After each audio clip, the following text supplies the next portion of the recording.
Hello friends, back to economic class and topic is inflation.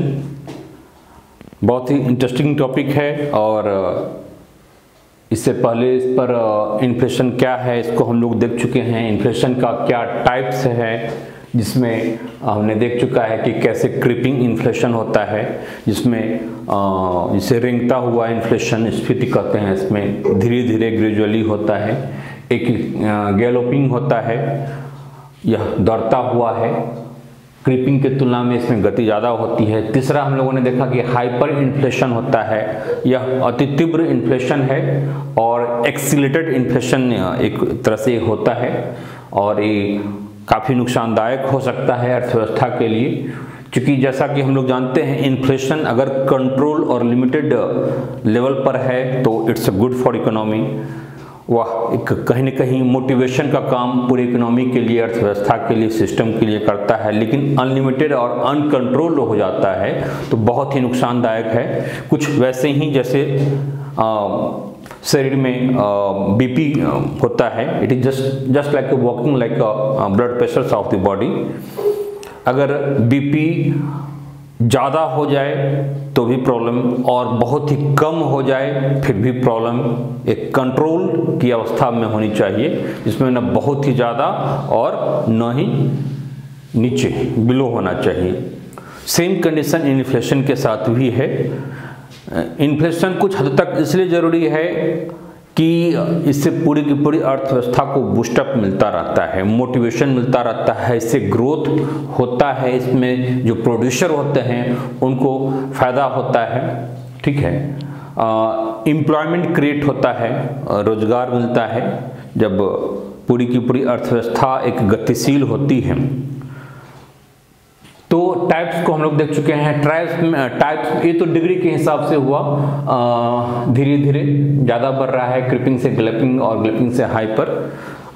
अगला हम लोग जैसे स्ट्रक्चरल है, कुछ कार्य के हिसाब से, कारण के हिसाब से, तो स्ट्रक्चरल कॉजेज के कारण होता है, इसलिए स्ट्रक्चरल इन्फ्लेशन कह सकते हैं, जिसमें संरचनात्मक मुद्रास्फीति की स्थिति या क्रेडिट में के कारण मार्केट में मनी और क्रेडिट का इनफ्लो बढ़ जाता है तो उस कारण से भी इन्फ्लेशन होता है। कॉस्ट लागत बढ़ जाती है तो कीमत जन्य स्फीति कर सकते हैं इसमें। तो इस प्रकार से अनेकों टाइप्स बनाया जा सकता है। ठीक है, कार्य के हिसाब से या कारण को ध्यान में रखते हुए। अब हम लोग डायरेक्ट कारण पर ही आ जाते हैं कि क्या क्या कारण है इन्फ्लेशन का। टाइप्स वाले चीज़ को हम लोग देख चुके हैं। उससे पहले थोड़ा सा पिछले क्लास को मैं वाइंड अप करके आपको रिवीजन के रूप में यहाँ पर करवा देता हूँ इन्फ्लेशन का। वस्तुतः इन्फ्लेशन है क्या, हम लोग देख चुके हैं कि एक अर्थव्यवस्था में एक ऐसी स्थिति जिसमें वस्तु की डिमांड बढ़ जाती है, मुद्रा का प्रसार होता है, लेकिन मुद्रा का मूल्य और क्रय क्षमता कम हो जाती है। ठीक है, और इससे वस्तु की कीमत बढ़ जाती है। डिमांड बढ़ जाएगा, मुद्रा का प्रसार भी बढ़ रहा है, तो इससे क्या होगा, अल्टीमेटली वस्तु महंगी हो जाएगी, लेकिन मुद्रा की परचेजिंग पावर कम हो जाती है। ठीक है, संभव है कि इसमें सप्लाई जो उसका सप्लाई है गुड्स एंड सर्विसेज का, वह उस रेशियो में नहीं बढ़ पा रहा हो। ठीक है, तो इसको हम लोग कारण में देखेंगे कि क्या क्या कारण है। तो कुछ इस टाइप का बनेगा जिसमें मुद्रा का प्रसार ऊपर की ओर बढ़ रहा है, लेकिन मुद्रा की परचेजिंग पावर जो है, जो क्रय क्षमता है, वह घटती है। ठीक है, इन्फ्लेशन में। और ये आपका डिमांड हो गया, ये सप्लाई हो गया और अल्टीमेटली वस्तु की कीमत बढ़ जाती है। तो यही आपकी इन्फ्लेशन यानी मुद्रास्फीति का सीन है। आपकी मुद्रा की वैल्यू कम हो जाती है, यानी क्रय क्षमता घट जाती है। ठीक है, तो थोड़ा सा तेजी से हम लोग कॉजेज को देख लें कि क्या कारण है। तो सबसे महत्वपूर्ण कारण इसका क्या है, डिमांड इन्फ्लेशन।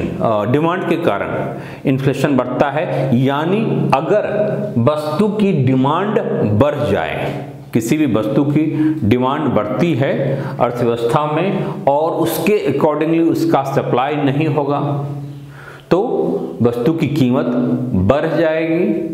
ठीक है, अब डिमांड क्यों बढ़ता है? तो किसी भी चीज़ की डिमांड बढ़ने का भी कई कारण हो सकता है। जैसे अगर पॉपुलेशन बढ़ जाए, जैसे भारत जैसे विकासशील देश में पॉपुलेशन वृद्धि एक आम सी बातें हैं।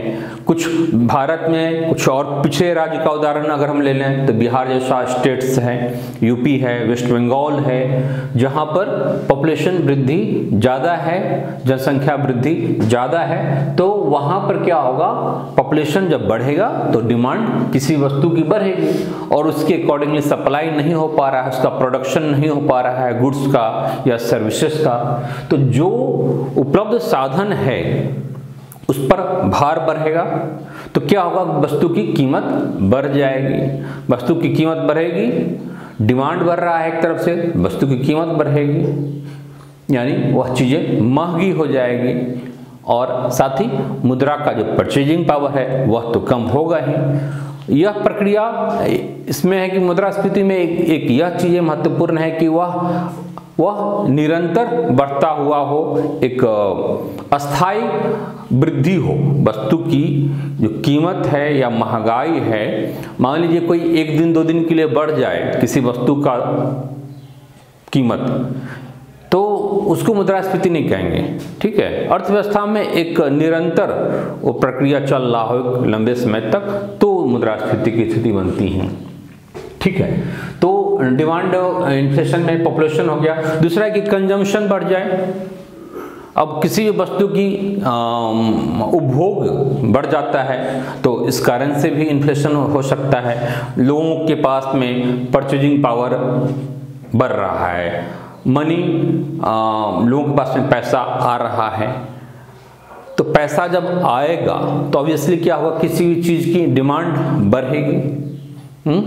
दूसरा है कि एक उपभोक्तावादी संस्कृति के कारण जो एक कंज्यूमर कल्चर डेवलप हो रहा है इस ग्लोबल इकोनॉमी में, जहाँ पर लोग ऋण लेकर के भी उपभोग करने की प्रवृत्ति देखी जा रही है।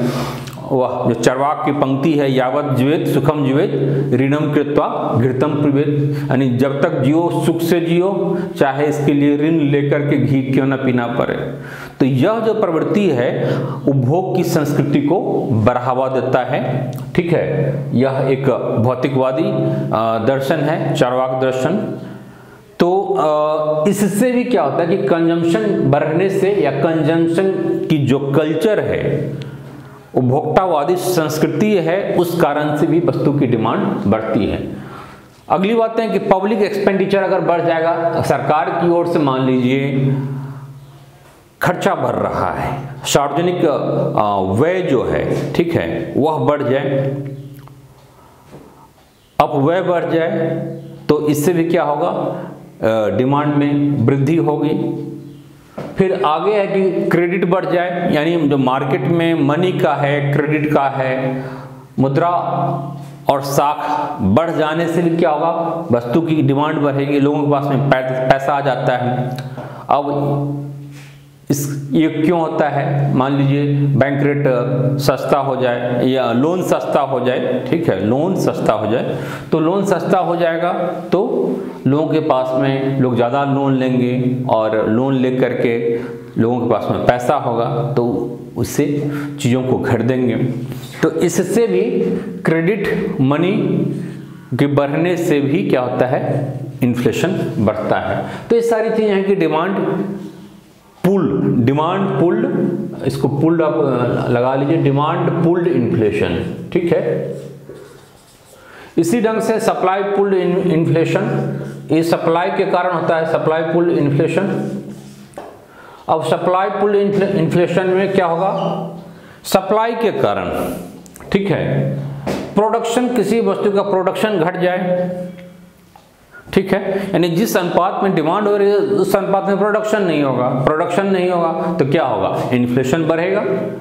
दूसरी बात है कि प्रोडक्शन तो ठीक है, मान लीजिए नहीं घट रहा है, लेकिन वस्तु का सप्लाई बाधित हो रहा है, होर्डिंग्स हो रही है, जमाखोरी बढ़ जाए, काला बाजारी बढ़ जाए, तो उससे भी क्या होगा कि लोगों तक, आम कंज्यूमर तक वस्तु पहुंच नहीं पाएगी। वस्तु पहुंच नहीं पाएगी तो उसकी कीमत बढ़ेगी, कीमत बढ़ेगी यानी इन्फ्लेशन बढ़ेगा। तो इस जमाखोरी, काला बाजारी के कारण जो है, होर्डिंग्स आदि के कारण भी इन्फ्लेशन बढ़ता है। ठीक है, मान लीजिए डिजास्टर, कोई प्राकृतिक आपदा आ जाए, बाढ़ आ जाए, सुखाड़ आ जाए, तो बाढ़ आने से क्या होगा, उस साल फसल नुकसान होगा। सूखे की स्थिति आ जाए, फसल नहीं होगा, तो इससे क्या होगा कि उस साल चावल है, गेहूं है, मेज है, अन्य प्याज है, आलू है, आदि फसल का जब प्रोडक्शन नहीं होगा, तो प्रोडक्शन नहीं होगा तो जो होगा उसकी कीमत बढ़ जाएगी। उत्पादन कम होने से प्राकृतिक आपदा में इन्फ्लेशन बढ़ सकता है। ठीक है, यह भी एक महत्वपूर्ण कारण है। अब वो सप्लाई के अलावा, ये तो हो गया सप्लाई पुल्ड इन्फ्लेशन हो गया, डिमांड पुल इन्फ्लेशन को हम पहले ही देख चुके हैं। ठीक है, अब एक अगला है कॉस्ट पुल इन्फ्लेशन, यानी लागत बढ़ जाने से। अगर वस्तु की मान लीजिए डिमांड बढ़ गई, साथ ही सप्लाई भी ठीक है हो रहा है, सप्लाई भी हो रहा है, यानी प्रोडक्शन भी हो रहा है, सप्लाई भी हो रहा है, लोगों तक पहुंच रहा है, लेकिन जो प्रोडक्शन हो रहा है उसमें लागत बढ़ जाए, जो प्रोडक्शन में अगर लागत बढ़ जाएगी, कॉस्ट बढ़ जाएगा, तो चीज़ें क्या होगी, महंगी हो जाएगी। अब लागत क्यों ज़्यादा होगी, तो बीच की जो स्थिति होती है, मध्यवर्ती वस्तुओं की कीमत बढ़ जाए। मान लीजिए जिन वस्तुओं से, जिन रॉ मटेरियल से किसी वस्तु का प्रोडक्शन हो रहा है, रॉ मटेरियल्स की कीमत में वृद्धि हो जाए, या फिर सरकार की कमजोर अवसंरचना के कारण भी कीमत बढ़ सकती है। मान लीजिए परिवहन लागत बढ़ जाए, सड़क अच्छी नहीं है, रेलवे लाइन वहाँ तक नहीं पहुँचा हुआ है, तो परिवहन लागत बढ़ जाएगी, लोगों को प्राइवेट गाड़ी से अपनी वस्तु को पहुँचाना पड़ेगा, ट्रक से, बस से, तो क्या होगी, लागत बढ़ेगी। बिजली का दर अगर रेट बढ़ जाए, ठीक है, तो अवसंरचना अगर कमजोर होगा, सरकार का जो उत्पाद शुल्क है वह अगर बढ़ जाए, जो एक्साइज ड्यूटी है वह बढ़ जाए, तो मध्यवर्ती वस्तुओं की कीमत बढ़ने से भी वस्तु की फाइनल जो कीमत है, अंतिम जो मूल्य है वह बढ़ जाएगी और इससे इन्फ्लेशन की स्थिति पैदा होगी। ठीक है, तो यह जनरली क्या होता है कि कमजोर अवसंरचना के कारण या फिर सरकार की अधिक उत्पाद शुल्क, इवन की सीमा शुल्क है, उस कारण से हो सकता है। और विकासशील देश में इस प्रकार की समस्याएं ज़्यादा होती हैं। ठीक है, कि लागत बढ़ जाए, टेक्नोलॉजी अच्छी नहीं है आपकी तो उससे भी लागत बढ़ेगी।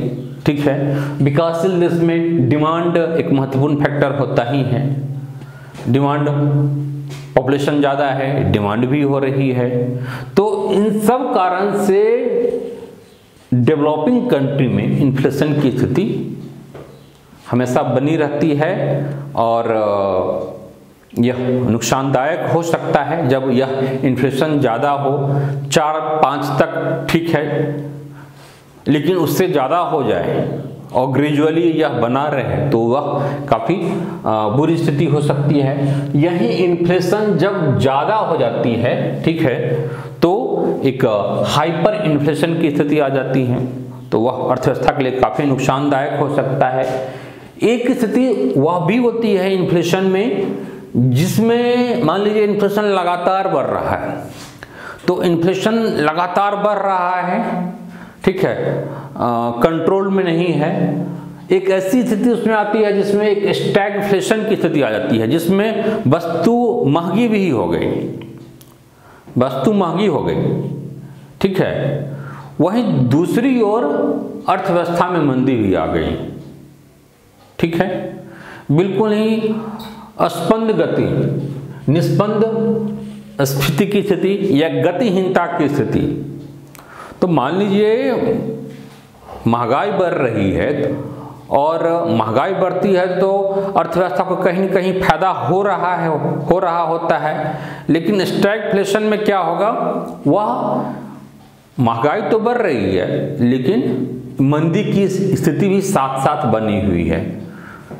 ठीक है, तो इसमें जड़ता आ जाती है, गतिहीनता की स्थिति होती है, बेरोजगारी बढ़ जाती है, अर्थव्यवस्था निष्क्रिय होने लगता है। तो यह बहुत ही भयंकर स्थिति, भयावह स्थिति होती है स्टैगफ्लेशन का।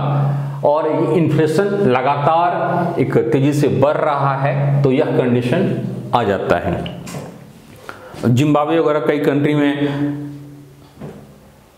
कुछ समय पहले हुआ था, तो बहुत सारे देश में यह स्थिति पैदा हो जाती है। तो उसमें क्या होता है कि कंट्रोल में इन्फ्लेशन नहीं रह पाता है। इसलिए इन्फ्लेशन को कंट्रोल में रखना एक बहुत बड़ी चुनौती होती है आरबीआई के लिए। चूंकि आरबीआई एक मॉनेटरी अथॉरिटी होती है, मौद्रिक नीति को देखती है, साथ ही गवर्नमेंट के लिए, जो गवर्नमेंट एक राजकीय नीति के तहत, राजकोषीय नीति के तहत, एक फिस्कल पॉलिसी के तहत चीज़ों को कंट्रोल करती है। ठीक है, तो यह स्टैगफ्लेशन की स्थिति हो गई। इन्फ्लेशन का जस्ट अपोजिट में डिफ्लेशन है, यानी इसमें क्या आता है, मुद्रा संकुचित हो जाता है, मुद्रास्फीति यानी मुद्रा का प्रसार। इसमें डिफ्लेशन क्या है, मुद्रा का संकुचन यानी सिकुड़ जाना, है ना। तो कुछ ऐसा ही आप देखिए, आप ऐसे समझिए जैसे टायर में हवा हम लोग भरते हैं, गाड़ी की टायर होती है, टू व्हीलर फोर व्हीलर, तो हवा का उसमें जाना भरना वो प्रसार है, स्फीति है, और हवा निकाल दे तो क्या है, संकुचन की स्थिति है।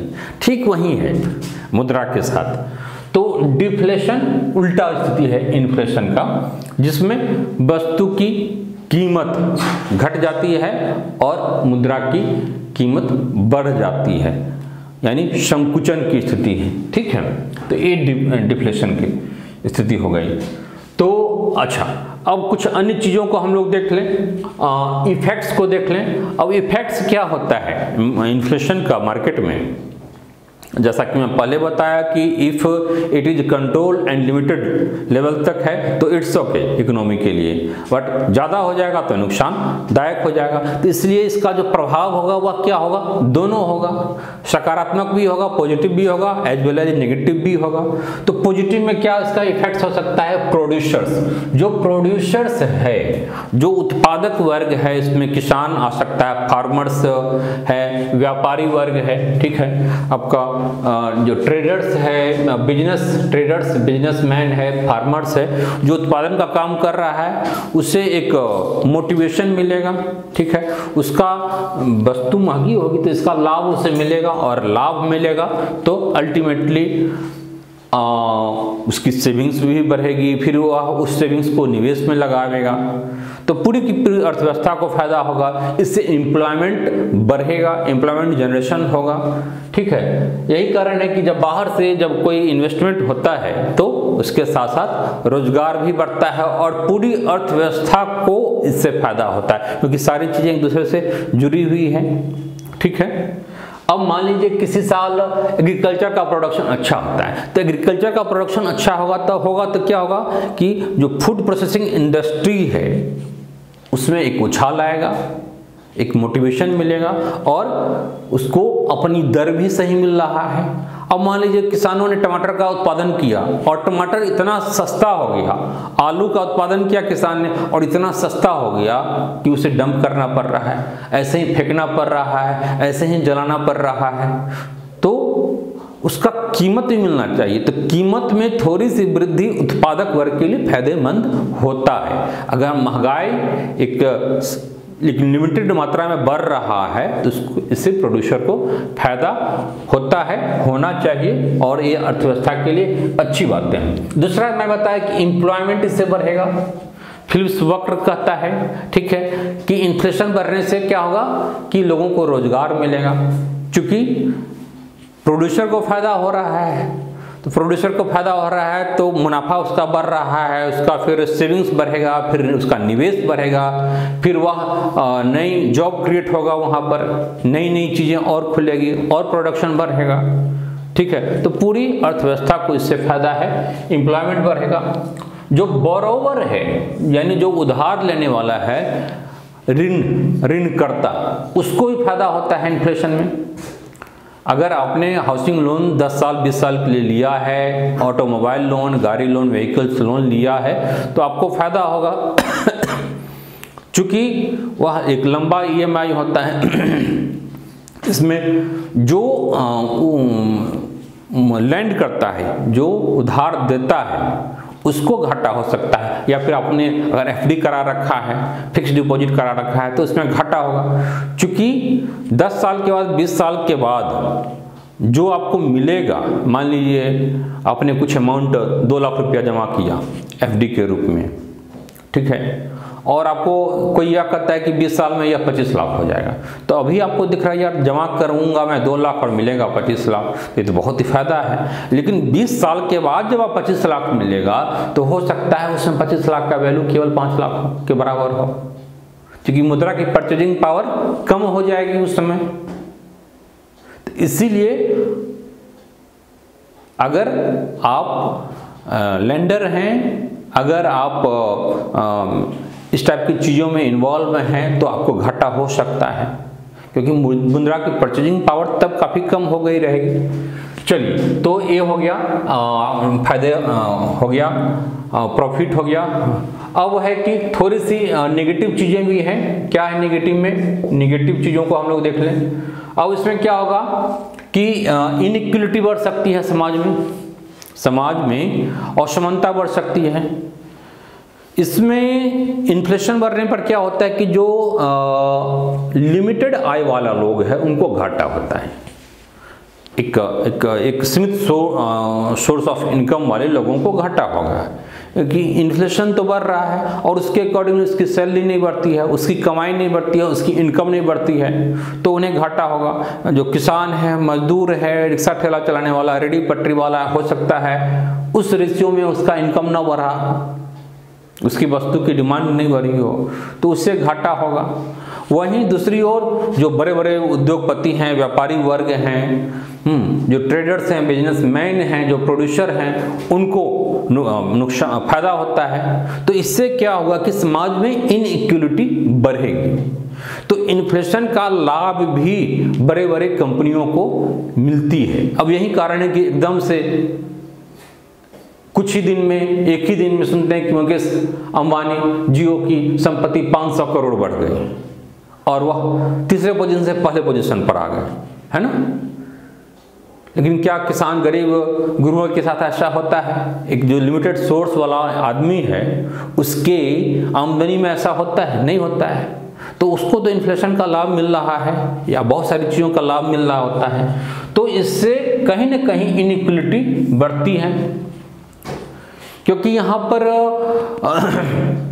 डिस्ट्रीब्यूशंस ऑफ एसेट्स वाली चीज़ें सुनिश्चित नहीं हो पा रही है, तो इनइक्वलिटी बढ़ेगा। दूसरा है कि हो सकता है कि आपका निर्यात प्रभावित हो। निर्यात कैसे प्रभावित होगा? मान लीजिए किसी भी वस्तु का आयात बढ़ जा रहा है, तो वहीं क्या होगा? निर्यात घटेगा। ठीक है, इसमें एक चीज़ है, मान लीजिए निर्यात बढ़ जाता है, पहले एक कंडीशन, मान लीजिए निर्यात बढ़ जाता है, तो निर्यात बढ़ जाएगा तो क्या होगा? वस्तु की निर्यात बढ़ जाएगी तो लोकल मार्केट में, देश के अंदर उस वस्तु की स्कार्सिटी बढ़ जाएगी। मान लीजिए प्याज का प्रोडक्शन हुआ और हमने उसे एक्सपोर्ट कर दिया, तो एक्सपोर्ट कर दिया तो क्या होगा? लोग ज़्यादा कर दिया। चीनी का प्रोडक्शन हुआ और हमने एक्सपोर्ट कर दिया, तो एक्सपोर्ट कर देने पर देश के अंदर इसकी कमी हो सकती है। अब देश के अंदर कमी हो गई तो इन्फ्लेशन की स्थिति हो जाएगी, वस्तु की कीमत बढ़ जाएगी, मुद्रास्फीति इससे बढ़ जाएगी। तो इस रूप में वह नुकसानदायक हो सकता है। इसमें जो हमारा जो ट्रेड है, ठीक है, हमारा व्यापार संतुलन है, विपक्ष में हो सकता है। इसमें आयात में एक स्थिति के बाद आयात में वृद्धि हो सकती है और निर्यात में इससे कमी भी हो सकती है ओवरऑल। तो इसका आयात और निर्यात में दोनों प्रकार का इफेक्ट होता है, ठीक है। तो ये मोटा मोटी कुछ नेगेटिव चीज़ें हो गई इसका।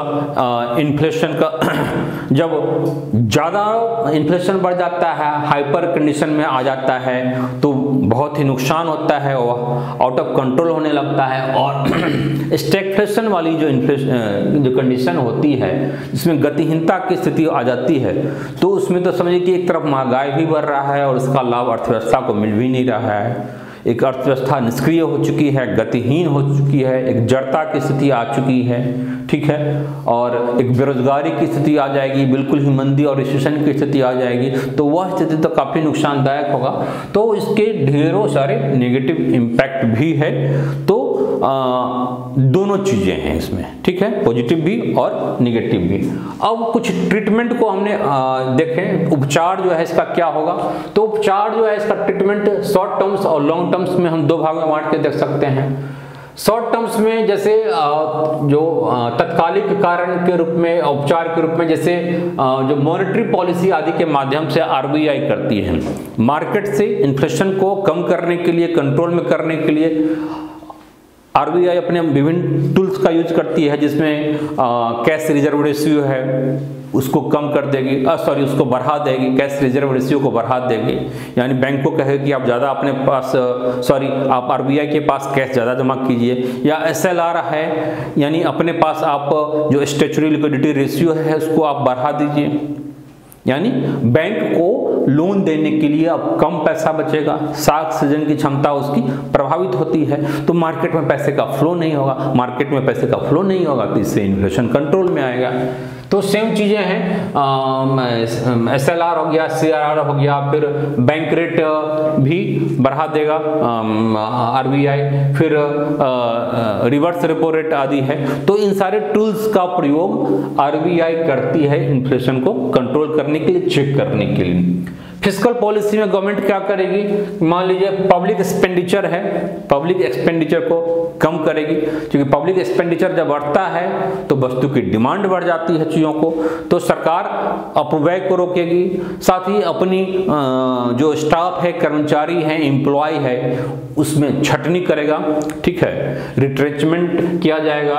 तो पब्लिक एक्सपेंडिचर को कम किया जाएगा, खासकर अपव्यय को, अपव्यय वाली चीज़ों को, क्योंकि पूंजीगत अगर खर्चा हो रहा है, अगर कैपिटल एक्सपेंडिचर हो रहा है तो ठीक है, बहुत ही अच्छी बातें हैं, लेकिन उसका अपव्यय हो रहा है तो वह नुकसानदायक हो सकता है। मान लीजिए किसी ने आटा चक्की का